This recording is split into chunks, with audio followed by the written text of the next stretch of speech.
Thanks for staying with us on the Midday News. Now let's do some sport.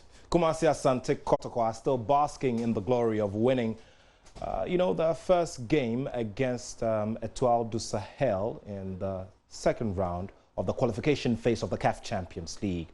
Now, Kumasi Asante Kotoko are looking forward to repeating a similar performance in the next leg in a fortnight's time to claim a spot in the group stage of this prestigious competition in the CAF Champions League.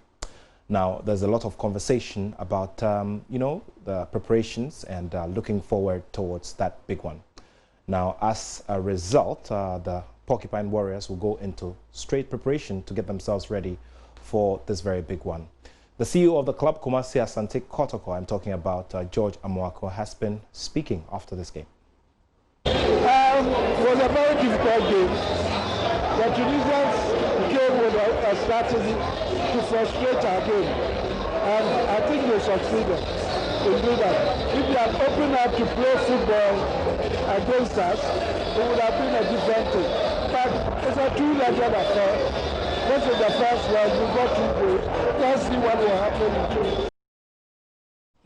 Well, let's talk about some cash benefits, shall we? Now, Asante Kotoko realized an amount of 653,000 Ghana cedis. This is approximately 120,000 US dollars, and this is the gross amount from the attendance. I'm talking about the gates from the CAF Champions League home game against Etoile du Sahel. Now, the figure is an improvement on the last game against Kano Pillars of Nigeria at the same venue where they crossed 509,000 Ghana cedis back in August. A flat rate of 20 Ghana cedis was charged across the red, yellow and green stands of the Barbara Stadium, while the VIP stands went for 50 Ghana cedis. Also, a total of 36,000 tickets were printed, but they were not sold out despite the stadium, looking packed and full to capacity. Now, according to sources, about 29,000 tickets were sold, while making one of their highest incomes in home games in the year. Kotoko also secured a victory in this game as well. So the Porcupine Warriors are looking forward to making it to the group stage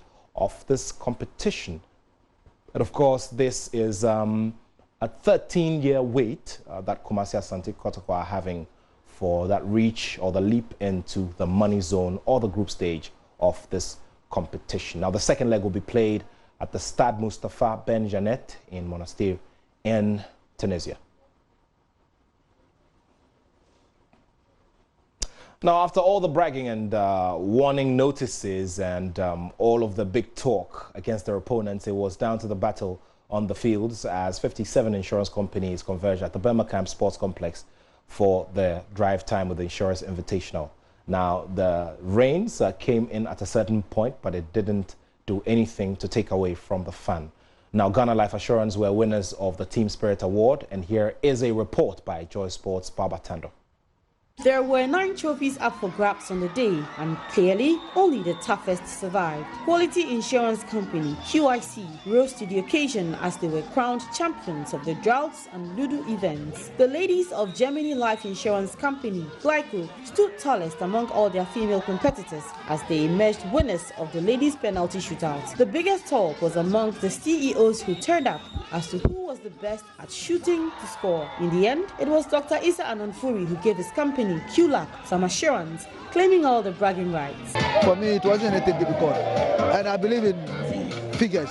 The whole thing was mathematics, and it's just not playing, but playing with some sort of what do you call it, some figures in mind. How to center the ball and how to, position yourself, and then direct it, and that's what I did.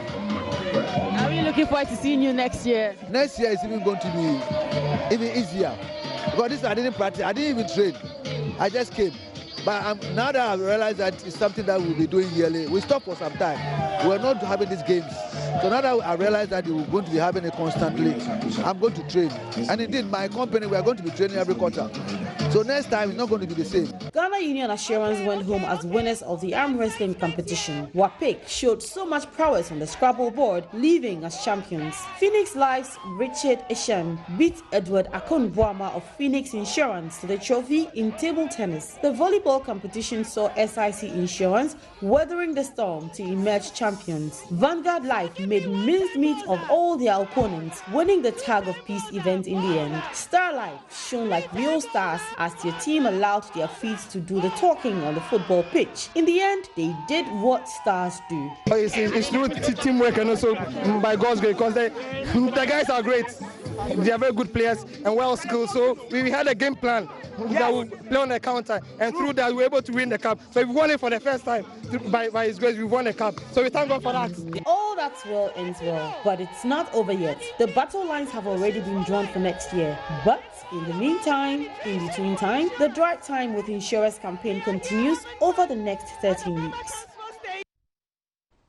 Well, that's it for your sport. Remember to join me at 14 hours for more and more stories from the world of sport on Sports Today. So JoyNews today continues. My name is Nathaniel Atto, and I have love for sport.